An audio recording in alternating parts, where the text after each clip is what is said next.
Mangli Mangli alias Satyavathi Rathod Mudavath. Okay, latest update ఏంటి అంటే ఆమె ఒక దాదాపు 35 లేకపోతే 37 ఛానళ్ళకి లీగల్ నోటీసులు పంపించింది. దాంతోపాటు 2-3 వ్యక్తులకు కూడా పంపించింది. అంటే దాదాపు 40 మందికి ఏమంటారు లీగల్ నోటీసులు పంపించింది.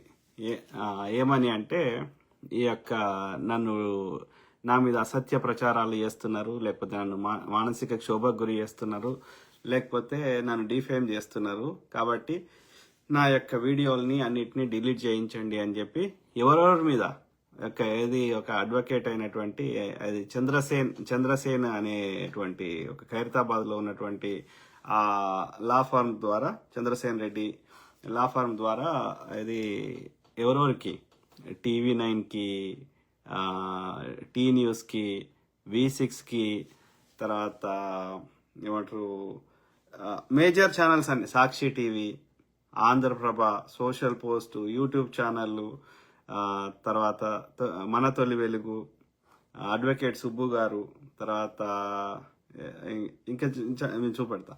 సో అట్లా అందరికి నోటీసు పంపించింది. అంటే అంటే ఏమంటారు యొక్క సిక్నెస్ అంటే అదొక మంగ్లీకి ఒక మానసిక రోగం తయారైంది. నువ్వు తప్పు చేసినవా లేదా అని ప్రూవ్ చేసుకోవడానికి నీకు అనేక అవెన్యూస్ ఉన్నాయి, కానీ వాటిని దేనికి వాడకుండా నోటీసులు ఇచ్చే ఉద్దేశం ఏంది అంటే ఎవరూ మాట్లాడకూడదు. ఎందుకు మాట్లాడకూడదు? మీడియా ఉన్నది ఎందుకోసం? సమాజంలో మంచి జరిగినా చూపెడతారు మీడియా, సమాజంలో చెడు జరిగినా చూపెడతారు, దానికి ఆధారాలు ఉంటే చూపెడతారు, ఆధారాలు లేకపోతే టెస్టిమోనీ అంటారు, అంటే వాంగ్మూలం అంటారు, వాళ్ళ అనుభవాలు చూపెడతారు. అర్థమైందా? ఇప్పుడు ప్రతిదానికి ఆధారం కావాలంటే ప్రీ ప్లాన్ చేస్తే ఆధారం వస్తుంది.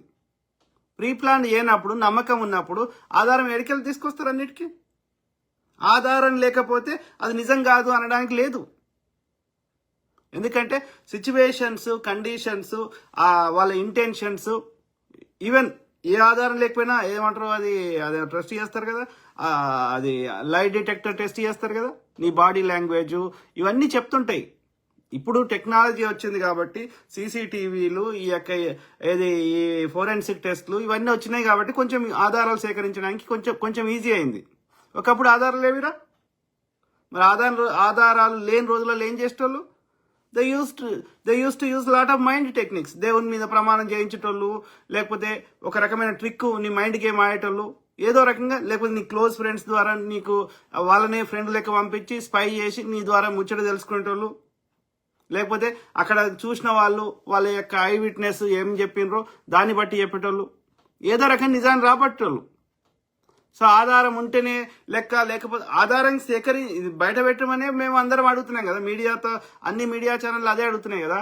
అరే ప్రాపర్ ఇన్వెస్టిగేషన్ చేయండి రా, ఇంతమంది బాధితులు ఉన్నారు, 1000 కోట్ల స్కామ్ జరిగింది, కాబట్టి దీన్ని నిష్పక్షపాతంగా ఇన్వెస్టిగేషన్ చేసి ఆ యొక్క బాధితులకు వాళ్ళ యొక్క డబ్బులు తిరిగి ఇప్పించండి, అట్లనే ఇంకెవరు చేయకూడదు కాబట్టి చట్ట ప్రకారం వాళ్ళకి శిక్షలేయమని కోరుతున్నాం కదా. నువ్వు నిజంగా మంగ్లీ అనటామే, సత్యవతి అనటామే తప్పు చేయకపోతే prove your self as innocent. ఇప్పుడు అనేక ఆధారాలు కనిపిస్తున్నాయి. ఇది నువ్వు ఆ తోటలో పోయి నైట్ డ్రెస్ లాంటిది ఇంట్లో పడుకునేటప్పుడు వేసుకునే డ్రెస్ వేసుకొని తోటలోకి పోయి ఆ యొక్క మధు రమావత్ తోటి, అట్లనే వాళ్ళ బావ అయినటువంటి భరత్ పైసలు లెక్క పెడుతున్న ఆ వీడియోలో, ఇది ఈ ముఖమేనా అంటే డబ్బులు లెక్క పెడుతున్నావు కదా, ఆ ముఖమే, ఏ డబ్బులు లెక్క పెడుతున్నా ఆ ముఖమే భరత్ చౌహాన్. మీరు ముగ్గురు కలిసి ఏం ఫోటో దిగినావు, ఏ రిసార్ట్లో స్టే చేసినావు, ఏ ఫామ్ హౌస్లో ఉన్నావు, అప్పుడు చెప్పాలి కదా మంగ్లీ గారు. దానికి అది ఏ కాంటాక్ట్స్ లో చెప్పాలి కదా. మీ తమ్ముని ఎందుకు పంపించినావు ఇంటర్వ్యూకి? కేసులు నువ్వు పెడతావు, నేను అమాయకురాలు అంటావు, కానీ మీ తమ్ముని పంపిస్తావు ఈ ఎక్స్ప్లెనేషన్. నువ్వు వీడియోలు ఉన్నప్పుడు, నువ్వు ఫోటోలో నువ్వు కదా రావాల్సింది. ప్రెస్ క్లబ్కి ఎందుకు రావు? విలేకరులు అడిగితే ఎందుకు చెప్పవు? సో చెప్పు. ఇప్పుడు నెల రోజులకి నేను అతనికి ఇల్లు అమ్మడానికి ఇచ్చిన అంటున్నావు. నువ్వు ఏ ఇల్లు కాగితం ఏది నీది?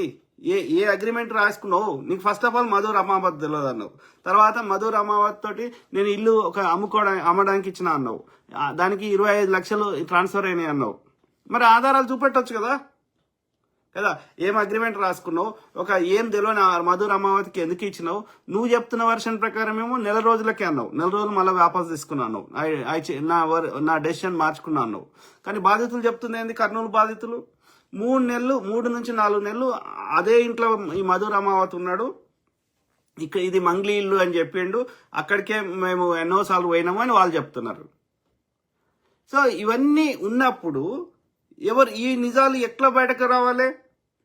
ఇప్పుడు ఈవెన్ పలుగు తండాకు పోతే ప్రతి బాధితులు చెప్తారు కదా, మంగ్లీ ఇక్కడికి వచ్చింది, మేము యాటలు కోసినాము, ఈ మధు రమావతి వాళ్ళ అక్క శైలజ చౌహాన్, వాళ్ళ బావ భరత్ చౌహాన్, వీళ్ళందరూ కలిసి యాటలు కోసి వండి పెట్టినరు, తర్వాత చేపలు తెచ్చిండ్రు, మందు తాగింది, ఊరంతా చెప్తున్నారు. వాళ్ళు చదువుకోలేదు, వాళ్ళు లక్షల నుంచి కోట్లు వాళ్ళు పెట్టిండ్రు ఆశలతోటి. మరి వాళ్ళు ఏ ధైర్యంతో ఇచ్చిర్రు? ఎస్, నువ్వు ఇంకోటి ఇప్పుడు ఈ కేసు కొత్తది కాదు.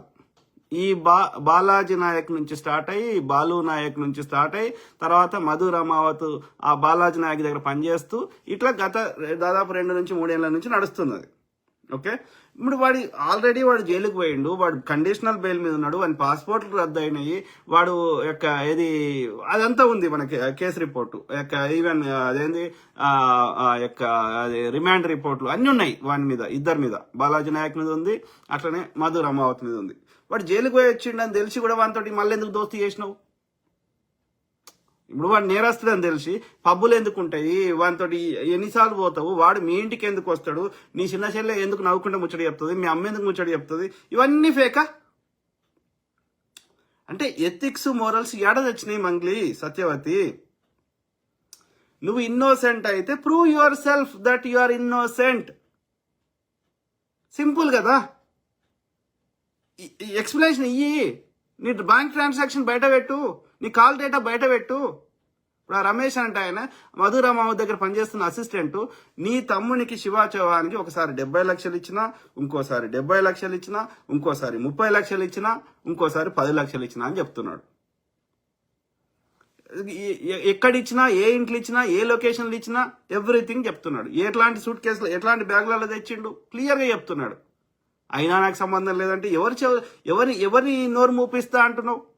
అంటే ఏమంటున్నావు? బేసికల్గా నువ్వు నేనేం చేసినా ఏమనకూడదు, నేను దోసుకున్నా ఏమనకూడదు, నేను కర్ణాటకలో ఉన్నటువంటి మాజీ మంత్రి యొక్క కొడుకు ద్వారానో మాజీ మంత్రి ద్వారానో నేను కర్ణాటకలో భూములు కొనుక్కున్నా ఏమనొద్దు, నేను దుబాయ్కి డబ్బులు పంపించుకున్నా ఏమనొద్దు, నేను ఇట్లనే దోసుకుంటా, పేదవాని దగ్గర సామాన్యం దగ్గర నా బంజారా కమ్యూనిటీ దగ్గరనే నేను వాళ్ళ శవాల మీద నేను పేలాలు గరుకుంటా అని చెప్తున్నావా? నీకు నిజంగా సచ్చీలత ఉంటే, నువ్వు నిజంగా ఇన్నోసెంట్ అయితే, నువ్వు నిజంగా బంజారా బిడ్డవైతే పలుగుతండకు పో తల్లి, పోయి మీరు అధైర్యపడకండి, మీరు సావకండి. ఓకే, నేను ఏ తప్పు చేయలేదు, మీ ప్రతి పైసా అన్నా కూడా నేను ఒక తోటి మాటకారి మంగ్లీగా, ఒక మంగ్లీ బిడ్డగా, ఒక బంజారా డ్రెస్ వేసుకొని నన్ను ఇవాళ ఈ స్థాయికి నిలబెట్టిన మీ అందరికీ నేను కృతజ్ఞతగా ఉంటా. మన దైవమైనటువంటి సేవాలాల్ మహారాజ్కి కృతజ్ఞతగా మీ అందరినీ నేను కాపాడుతా, మీకు ఒక దేవత లెక్క ఉంటా అని ప్రమాణం చేసి వాళ్ళ తరఫున పోయి ఆ పలుగు తండాలు ఉన్న అందరి బాధితుల తరఫున కొట్లాడు. మధు రమావతి ఎక్కడెక్కడ ఉన్నాయో బాధితులు ఎవ్వరు ఫోన్ చేసినా ఎత్తని ఫోను, నువ్వు ఒక్కదానివి ఇంకో సీక్రెట్ ఫోన్ వాళ్ళ దగ్గర లేని ఫోన్లో చేస్తే నువ్వు ఎత్తుతాడు. పోతల్లి, నువ్వు ఇన్నోసెంట్ అయితే సత్యవతి 4 బాక్సర్లను పెట్టుకొని, 4 సెక్యూరిటీ గార్డులను పెట్టుకొని పలుగు తండాకు పోయి వాళ్ళకి ధైర్యం చెప్పి వాళ్ళ తరఫున వాళ్ళకి అట్లీస్ట్ వాళ్ళు ఇచ్చిన పైసలన్నా సగం పైసలన్నా రాష్ట్ర ప్రభుత్వంతో కొట్లాడుతావో, మధు రమావతి గారు ఏడెడగొన్నాడో అవన్నీ తీసుకొస్తావో తీసుకురా, నీ సచ్చిలతో ప్రూవ్ చేసుకో. అవేవి ఏది